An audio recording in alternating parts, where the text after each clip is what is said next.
now we're going to cover how to do a fast start. Business startup, fast start, same thing. Obviously, as a person comes on board, we want to help them get their business off the ground as quickly as possible. So there's fast start guides, there's definitely the brochures and literature, but I want to take you through the conversations I have with someone while we're doing their fast start. Always start with rapport, always get back to just how things been since we last talked, any big questions. Not that I'm going to answer their questions right then and there, but if they're thinking about something and they want to ask it, and we try and go on, they're going to be like holding on to that. It's going to be hard for them to hear what we're talking about. So I want to get any big questions on the table. I may answer them right now. I may say, great, we're going to be covering that as we go through the information. And it may be something I'm not going to cover today, but I'm going to cover it another time. But I'm going to get it parking lotted onto the table, right? So they can actually focus on what we're talking about. So after we got through the rapport, go ahead and grab out your notepad. I'm going to have you write a few things down or provide the paper, get them started.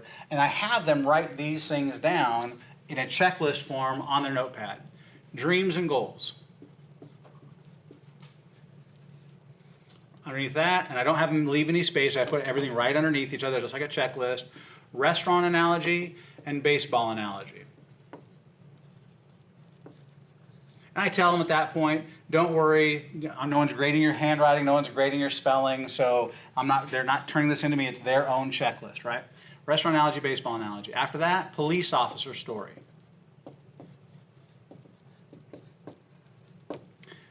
After that, name game.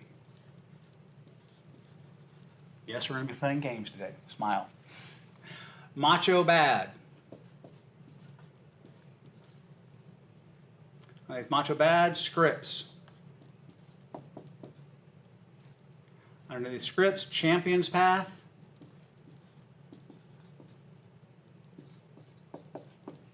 And lastly, arrows of life. Like bow and arrow, arrows of life. A fast start, now this is just me coaching you right now, a fast start is not a fast start unless calls are made. So part of this whole process is just to get them comfortable with us making a few phone calls and getting their first appointment set up, getting them off to a fast start in their business. If I had to shortcut this, if there was anything that I was in a time crunch and could only get through a couple things, I would absolutely make sure I got through police officer story, arrows of life before they left, and I'd make sure we at least made a couple phone calls somewhere in that process. Those would be the crucial pieces of it, because some people come on board and they're just ready to go right then and there. Others are kind of scared of their own shadow. So this is a process to get someone through that fear, moving on to being able to get taking advantage of getting off to a fast start in their business. So after I have them write these down, we then start with dreams and goals, and I tell them underneath that to go ahead and take 2 minutes to 3 minutes and write down 0 to 6 months, 6 months to 2 years, and 2 years plus. I want you to put down at least 2 goals in each of those categories, and I want them to be SMART goals. So a SMART goal is specific, measurable, attainable, relevant, and time-based. Specific. If they say, I want more money, I say, great, here's $1. You have more money than when I met you. They're like, no, I want more money. Well, I don't know what that means. What do you mean by more money, right? And you get them to be specific about it. Measurable. Can we actually quantify it, right? Attainable. They don't really know what that is because they're not in the business, so we're going to help guide them and actually probably have to stretch their vision on what's really attainable. Or some other websites and stuff will call that realistic. Well, that's what attainable means. So instead, relevant means, is it an important goal to you? Is it relevant to you? Because you can reach a goal and be like, or it's like, oh man, that was awesome that I hit that goal. And then time-based, obviously we have the time categories on there. And I just give them 2 minutes and say, or 3 minutes and say, ready, go. And they take a few minutes and they write down their goals. And once they've written them down, I get them to talk about them. By far, the most important part of the whole process is this right here. Because if I can get some really good goals down and I get them to describe them, what I do, the process of getting someone to repeat their goals to me is as they describe the goal, I want vivid descriptions of it. If they say, I want a new car. No, that's not specific, right? What kind of new car? New to you? Or just, talk to me about that. If it was your dream car, what would your dream car be? Once they've described their dream car, I want color, I want leather, I want the steering, I want them to, then I want you to walk, and I have them do a visualization exercise, right? I have them say, I want you to walk out in your driveway right now. Just imagine you walk out and see that car in your driveway. How's that look? And they go, oh yeah, it looks good. I said, now climb behind the wheel. right? Because as we started off the word, I want you to imagine, you can then guide them through imagining this stuff, right? Climb behind the wheel. I want you to see your hands on the steering wheel. What that does is it keeps them from seeing themselves at a distance, and it gets them actually first person, seeing it through their own eyes with their hands on the steering wheel. I tell them, back out, get on the street, and have your neighbor walk out. What's your neighbor say when they see you in that new car? Now they're actually hearing a dialogue of someone else going, wow, nice car, I love it. Now go ahead and light them up, right? And peel it, or something like that, right? You want to walk them through experiencing whatever that goal is. And what I'm looking for is their faces to light up. I'm looking for a complete change in their demeanor. If they're just like, yeah, that'd be kind of nice, then that's not the right goal. Move on to another goal and repeat that process until you get someone going, oh, yeah, that would be awesome. If it's taking their family somewhere, have them imagine their family is there with them and their kids look up at them and go, thanks, Mom, or thanks, Dad, right? How would that feel to have your son look up at you and be so just impressed with where you guys have gone and what you've done? Wouldn't that be an amazing feeling if they're like, oh, yeah, then we've got it. If they're like, yeah, that's not the goal, right? And you keep working until you find something that moves them. That's the fuel that's going to get them through the challenges that are inevitably going to come up. There's going to be some parts of the business that, quite frankly, they don't like. Doesn't mean they shouldn't do them. It's like if you fall off your bicycle, that's not the universe or God telling you should never ride bicycles. That's you don't know how to ride a bicycle yet. Get back on and try again, right? So, but taking them through these goals now gives you the fuel. So when they fall off their bike and scrape their knees in the business, you can remind them about why we're doing it all. Because it's not just about the money. It's not just about firing their boss. It's about being able to build something that really is the vehicle to reach their dreams and goals. So a crucial piece gives them the fuel and the ability to carry on through the inevitable challenges that will come up. So that's a great process on the goal setting. Getting that and then reminding them to put their goals on their mirror to where they actually have those written down to where every day, twice a day, they can look at the goal, close their eyes, and relive that experience to remind their brain why they're doing what they're doing. Crucial piece. Restaurant analogy and baseball analogy. High level conversation on that. If you're going to open a restaurant, what kind of restaurant would you open? Really, what would be your signature dish? Awesome. How much would it cost to buy the building, hire the staff, get it all that, and you're looking for them to come up with a dollar amount north of $300,000, $500,000, $1 million, whatever it is. So you probably need to get some help with that. Need some investors, need some other people to come up with the money. So you do all that, you open the doors, you open on the first night, crickets. Nobody's there.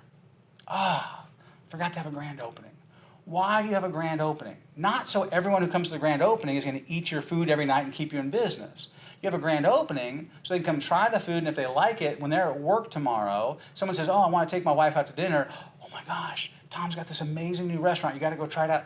They can't do that if they haven't tried the food out in your restaurant. So you give them that analogy, that story of that happening, and they get to realize, oh wow, why is this business any different? I'd have to have a grand opening. And I'll even ask them, if you're going to have that grand opening, would you invite 1 or 2 people, 5 or 10 people, or everybody you know to the grand opening of your restaurant? Like, well, everyone I know. Exactly. And we need to do the same thing, not so they'll become clients, although that may happen. The real reason is it gets you a whole bunch of bird dogs, a whole bunch of people out there referring business into your new restaurant. And then we take them through the baseball analogy, because in the baseball analogy, it helps them realize that we're not just going to go in there in high pressure and try and sell their family and friends. So the baseball analogy, first base, second base, third base, home plate, base hits win baseball games. Base hits, not home runs. Because if you're the manager of a baseball team and you get every player to get on first base, when the first guy gets on, the second guy gets on, they push the first one to second, third one gets on, they're pushing this guy, right? And pretty soon, all you're doing is pushing runs home. If every single one of your players gets a base hit, you just run up scoreboards, right? You run up the games. What's a base hit in our business? A base hit in our business, what we aim at, if base hits win baseball games, that's what we want to aim at. A base hit in our business is someone who says, man, I like it, and I know people need to hear. It may not be for me, but I know people who need to hear about it, and they're comfortable giving referrals because they were comfortable with the process they went through. They like you, they like the company, they like the products and services we bring to the table, and they're like, man, I know someone who needs to hear about it. Tom needs to hear about this. Because they feel comfortable referring Tom, a lot of times when we ask that question, who do you know that needs to hear about this, they go, me. Because if they're comfortable referring Tom, they're also, in many cases, comfortable being a client themselves. when we say, who do you know who's looking for either part-time work or a career change, that this might be a good fit for that income, a lot of them say, well, yeah, on the business partner side, of course I'm going to give you a referral. Of course I'm going to become a client myself. But that idea of being a business partner, getting the tax advantages of having your own business, being able to make enough income to fire my boss, man, I love that. So a lot of them will do that. But the reality is we don't aim at doubles and triples. We aim at base hits. Who else do you know? And because we're not going directly at them, we're going past them, a lot of times they feel comfortable coming on board as well. So that mindset, when we tell the baseball analogy to someone, it just reassures them that we're not going to go in there and beat up on them. Because what could I do on a first appointment? This is a question I always ask at this point. What could I do on a first appointment that would cause someone to not want to give us referrals? For example, let's say you brought your brother and sister in for an appointment. What could I do to your brother and sister to have them not want to give us referrals? And they start coming up with some answers like, high pressure or dishonest or really bad breath or BO, right? These will all cause them not to want to refer us over. So guess what things I will never do on an appointment? And they go, oh, yeah, that makes total sense. But the baseball analogy helps to reassure them that it's okay for them to get the word out to everybody, because our whole goal is just to have them like it and refer other people to us at that point. Police officer story. After we've done the baseball analogy, I want to take them through the police officer story every time. Crucial piece of a fast start in my mind. The police officer story, doesn't have to be word for word, it's a story, it's an example. But as the story goes, a true story, a guy came to our business, big burly police officer. I mean, muscles on his muscles, had to turn sideways to get into the doors, right, as he came in. Not afraid of anything. Drug bust, kick down doors, no big deal. And yet, when he came in and they did the role plays, they went through this with him. He actually built out a list of people that he wanted to have the grand openings with, right, and get the information out to. The trainer made some calls with him, actually made a few phone calls to show him how to invite people down for the grand opening. And then the trainer said, okay, it's your turn. They role played the scripts. They knew what to say and how to say it. And this big burly police officer, who's not afraid of anything, turns ghost white. And he's like, can I call him from home? And the trainer's like, I'm sorry, did you want weak leadership or strong leadership? Strong leadership. Good, let's go ahead and make a few phone calls. The guy's like, well, can I call him in the other room? Do I have to have you standing over my shoulder? He's like, no, that's fine. So he goes in the other room, but the trainer listens in at the door, right, to hear what's going on.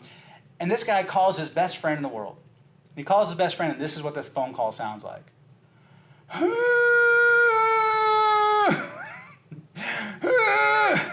The trainer runs out, hangs up the phone on him. He's like, what are you doing? That was my best friend. Why'd you hang up on my best friend? The trainer's like, really? What are we going to say after? He's like, I know. It was terrible. He says, that's okay. He says, you're going to call him back. He says, I can't call him back. What am I going to say? You're going to say, hey, did you hear the static on the line? Yeah, I don't know what that was. You're going to call him back and just follow the script. He's like, okay. And he gets all pumped up, right? Calls the script, just follows the words. And of course, when he says the words work. And the person's like, oh, yeah, that sounds good. And he sets an appointment. Goes on to have a phenomenal career in our business. But if that trainer isn't there with him when he makes that first call, what's the likelihood of him ever making a second call? He's done at that point. He's out of the business. So that story, as you share that story on a fast start, it helps the person realize, oh, it's okay to be scared, right? Because when we go to make some calls, they may feel that, but you've already inoculated them from that a little bit. Also, it puts golden handcuffs on the trainer, because if they just told that story, the trainer in the story made calls first and then had the other person role play and make calls. So now if the trainer doesn't do that, they look like a weak leader. So it actually, as you train your field trainers to do this and as you do it yourself, it helps you have golden handcuffs. They already heard that the person in the story tried to waffle on it and it didn't work. So the likelihood of the person in front of you trying to waffle on it goes out the window, because they know that, oh wait, they're not going to let me do that. I need to go ahead and follow the system here, because the person in the story had them follow the system. I'm sorry, did you want weak leadership or strong leadership? And it reminds them in the story of how you already got the strong leadership agreement after you got their code number the first time. So, police officer story, phenomenal way to help the person get ready for that. Name game. Slide a piece of paper over. I tell them we're going to play a game. You're going to write down names as fast as you can for 3 minutes. I don't care where they live. I don't care how old or how young they are. You're not giving this list to me. You're keeping it. So I'm just reassuring them that's their list. But the exercise is to get names out of your head onto a piece of paper. Get names out of your head onto a piece of paper. What's the exercise? And I ask them, they go, names out of my head onto a piece of paper. Like, yep, that's it. I don't care if they live here, live somewhere else, how old, how young, if it's Madonna. If you know Madonna, put Madonna down. I don't care. This is not a list we're going to be calling off of today. It's an exercise to get names out of your head. On your mark, get set, go. And I hit the stopwatch and I let them go for 3 minutes. I tell them, oh, by the way, that record in 3 minutes is 67. I want to see if they have any competitive spirit in them, right? So they go through and they do that, and I stop them at 3 minutes. And I have them count them up. And then I make a big deal about the fact that they just got 40, 50, 60 names in 3 minutes. And the way I say it is, holy cow, that was off the top of your head, without your Facebook, without LinkedIn, without your MySpace. I know you're a big MySpace gal, right? And they always laugh because no one uses MySpace anymore. I said, but that was just off the top of your head, right? But you knew all these people. But I want you to pick someone who's married on the list, just anyone who's married. And they put a little dot next to the person who's married. I said, great.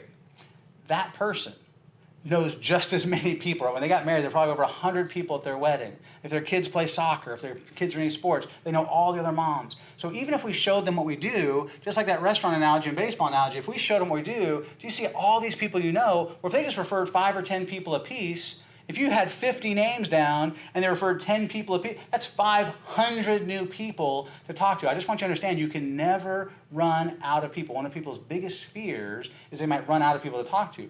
Physically impossible if someone's coachable and following our system. And then we take them through Macho Bad. So Macho Bad, and I have them write on their paper, right, Macho Bad from top to bottom like that, and I have them right next to it, married, age 25 plus, right, children, homeowner, occupation 40,000 plus combined income, business-minded, ambitious, dissatisfied, right, and I have them write those down, and I say, pick that name of the gal who's married again. They go down to that one. I say, is she over 25? Put another dot next to her name. Does she have children? Put another dot next to her name. Is she a homeowner? Put another dot next to her name. Combined family income, are they making over 40,000? If they're a homeowner, the answer is probably yes to that one, so they get another dot. Are they business-minded? Maybe yes, maybe no, meaning entrepreneurial. Are they ambitious? Get another dot. And then after they're all said and done, they usually have 6, 7 dots, maybe 8 dots next to that person's name, and I have them write down 80%, 6 points. Meaning, 80% of the appointments we want to do in business, you want to have 6 pointers. The first rule of business, be profitable so you can stay in business. You helped a client, you made a promise to that client you're going to be in business. Let's make sure you're profitable so you can keep that promise to them. But if 80% of the time you're with that middle market, married, homeowner, kids, that type of thing, guess who they're going to refer? Other people like themselves. Now, it doesn't say 100% of the time. It says 80% of the time. So 20% of the time, you can be elephant hunting, going after the doctors, lawyers, that type of thing. 20% of the time, you could have that articulate college student who's really ambitious, but they're only a one-pointer. But 20% of the time, it's fine to bring them on, help them through the system. But 80% of the time, you want to be with people that we can actually help, because if they're married, homeowner with kids, they've got some debt.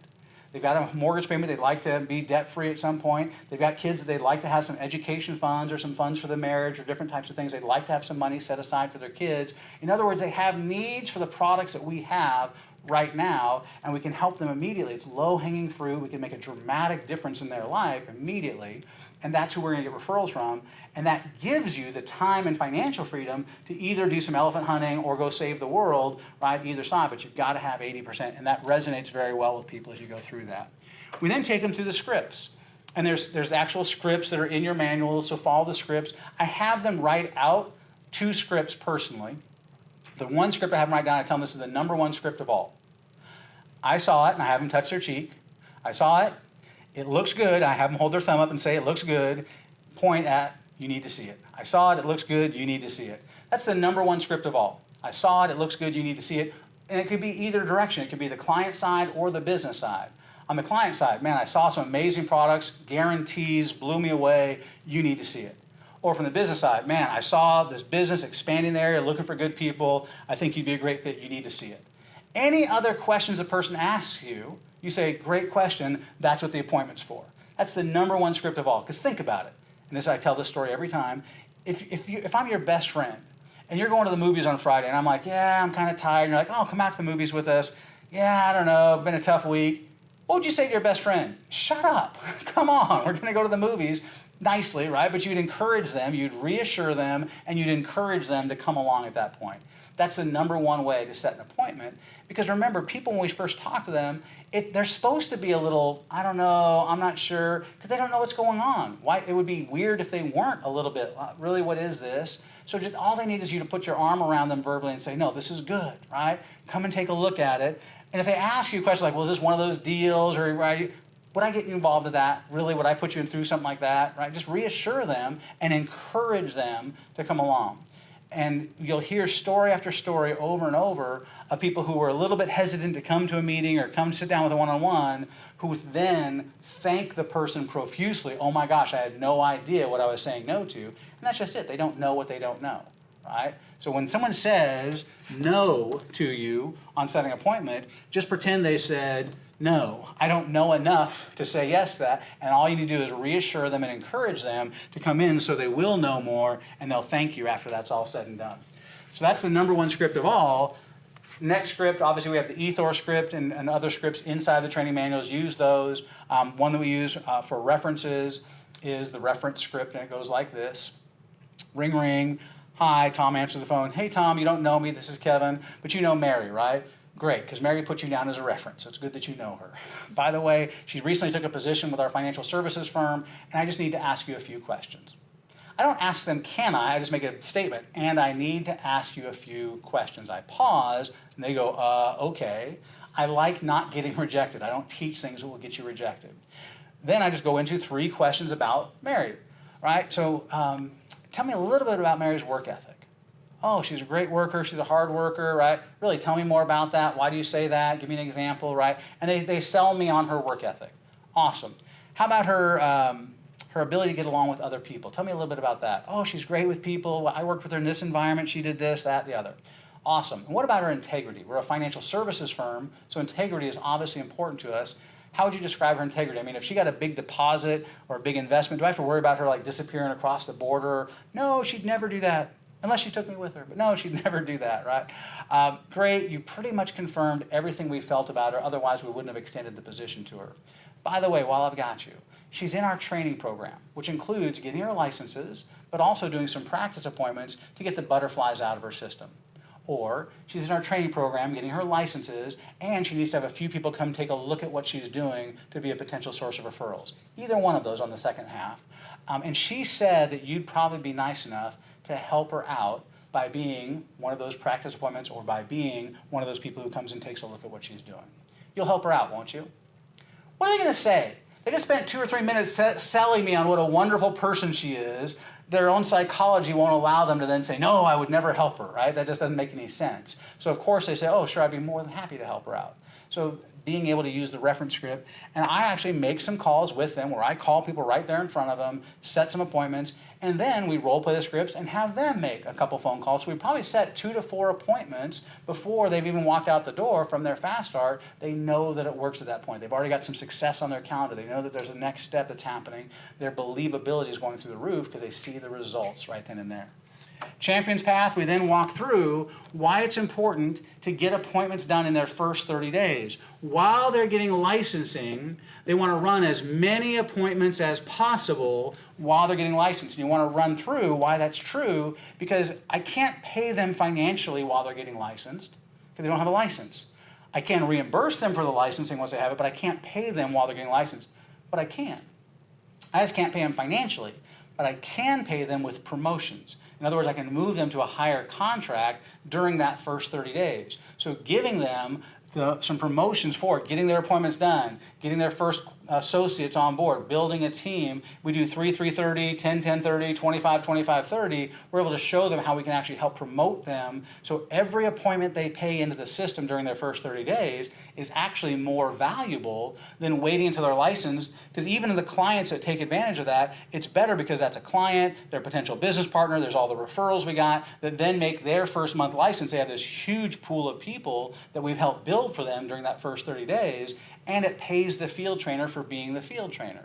So once they're a field trainer, they now get the, oh wait, as I'm training new people, they're going to be paying all these appointments in to my business. So they're not giving anything up. We're actually building with them to help make sure they come out the other side of that first 30 days with their licenses and with success under their belt. Which leads us to the arrows of life. So arrows of life. It's a story to use every time. Now, sometimes you can use it at the end of the associate membership agreement. Sometimes use it at the end of the Fast Start, but never later than the Fast Start. You always want to have at least covered it by the end of their Fast Start business startup. And the arrows of life story goes like this. And I love teaching with stories, by the way, because they're easy to remember. Again, don't have to be exact. You're getting the concept across. So arrows of life. True story. A gentleman came to one of our corporate overviews on a Saturday. Loved it. I mean, loved it. Went home, and his wife said, well, how was that meeting you went to? It was amazing. She's like, really? We're going to be millionaires. And she says, what, again? Because he tried something one time, one of those funky deals, and it didn't work out. So she thinks, of course, it's the same thing. So she shoots some arrows of life through his balloon, right? He's all excited, poof, poof, right? His balloon's kind of shrinking a little bit at that point. Next day, they have a barbecue at their house. And his cousin comes over for the barbecue. And his cousin's like, hey, how's your weekend going? He's like, oh, it's really good. I went to this financial services seminar. I like it. I think I'm going to give it a try. And his cousin says, financial services? Yeah, I know someone who tried that one time, and it didn't really work out that well for them. You're probably wasting your time. Right? Next day on Monday, shows up at work. His cube buddy, the guy in the cube across from him at work, says, so, how's your weekend? He said, fine. He's kind of gun shy of that question all of a sudden. He's like, no, really, what happened? What'd you do? He's like, well, yeah, I went to this financial services seminar. There's this firm that's expanding. I like it. It's looking really good. I think I'm going to give it a try. And his friend looks at him and says, you? In financial services? You're a social worker. Who's going to listen to you about their money? He's like, man, you know what? You're right. These guys pumped me full of hot air. They got me all excited. I can't believe I almost fell for it. Man, that's it. I'm not going back. And he had a follow-up interview set for Monday at 2 o'clock, right? 24 to 48 hours from the time someone comes down to a corporate overview, having them come back in. And so he's like, at that point, he decides right then and there, he's not going to the follow-up interview. Luckily, the hero of our story calls him at noon. And she says, hey, do you need directions to that 2 o'clock appointment? Because that's all you need to say, right? You don't need to ask him, oh, so are you showing up or not showing up? Now, she knows he doesn't need directions. He's already been there, but that's a much more tactful way of saying it. And he says, no, I'm not going. And she says, okay. She says, what happened? Because that's the only thing you need to ask, right? What happened? He says, nothing happened. She says, you're excited, now you're not, something happened. What happened? He says, well, and they're friends, right? So she dug it out of him. Well, my wife this, my cousin that, my best friend the other. This just isn't for me. She said, that's okay. So, but here's the deal. You set an appointment with the guy who's training me and coaching me to be successful in this business. You set that appointment for 2 o'clock. He blocked time on his calendar. Don't make me look like a chump. Show up, tell him, no, that's totally fine, but don't make me look bad. It's short notice. He's not going to have time to replace the appointment. Be a man of your word. Show up. Which was kind of strong of her, but it's true, right? So he says, fine, I'll show up, but I'm not doing anything. She says, that's fine. Just make sure you show up. He's like, okay. So sure enough, he shows up at 2 o'clock, and basically, he comes in on his belly, right? Crawling across the threshold with the arrows of life in his back. And Rich pops him up off the floor, pulls the arrows out, puts him in the chair, and says, so I understand you had a tough weekend. He's like, yeah. He says, talk to me about it. Oh, my wife this, my cousin that, my best friend the other. This just isn't for me. He says, okay. He says, do you mind if I ask you a question? He says, sure. He says, do those people care about you? He says, well, yeah. Do they want what's best for you? Well, absolutely. Do they love you? He says, well, yeah, that's why they're telling me not to do this. He says, I get it. He says, but let me ask you, which one of them is currently running a successful financial services firm? Well, none of them. So you can either listen to someone who's never done something, tell you why you can't do it, or you could listen to someone who's having the success you want in this economy, in this area, currently, who's willing to take you under their wing and show you how to have that same level of success. And the only question I really have for you is if I was willing to do that, if I was willing to coach you and mentor you and show you how to have that level of success, would you let me? And I was like, well, yeah, when you put it that way, sure. Both of those guys in that story both make over $1 million a year now. And I tell you that story because I don't know when it's going to happen, but it's going to happen. Someone is going to try and lick the red off your candy. Someone's going to try and tell you why it won't work. I just want you to know that you get to borrow me and my confidence until you have your own. Meaning, you've heard the story, like, my brother's tougher than your brother. I'm your big brother in this business now. Someone tries to tell you that the business isn't right or a product isn't right, and they try and beat you up a little bit. You say, that's a great question. Let's get Kevin on the phone, and you borrow my confidence, because there's nothing they can say to me that's going to concern me, because I have all these people on my team that are succeeding. I have all these clients that love the products and services. I've dramatically made a difference for tons of families. So there's nothing that they can say because they went on the Google and Googled something, and so I can show them facts behind why we made a recommendation, why it was absolutely the best thing for that client. I have no concerns about that. So you get to borrow my confidence until you have your own. Does that sound good? And they say, yeah. And now we've got them off to a fast start, and we have a next appointment within 24 to 48 hours. Remember, never leave an appointment without the next appointment set. We've got a next appointment set within 24 to 48 hours, and what I have them doing between that time is, if we made calls together, they actually did a good job making those calls in front of me, I'll give them a homework assignment to go home and set 2 to 4 more appointments in that next 24 to 48 hours. If they're a stud, they're going to push for a lot more than that, but I say I'm a minimum standard I want for them.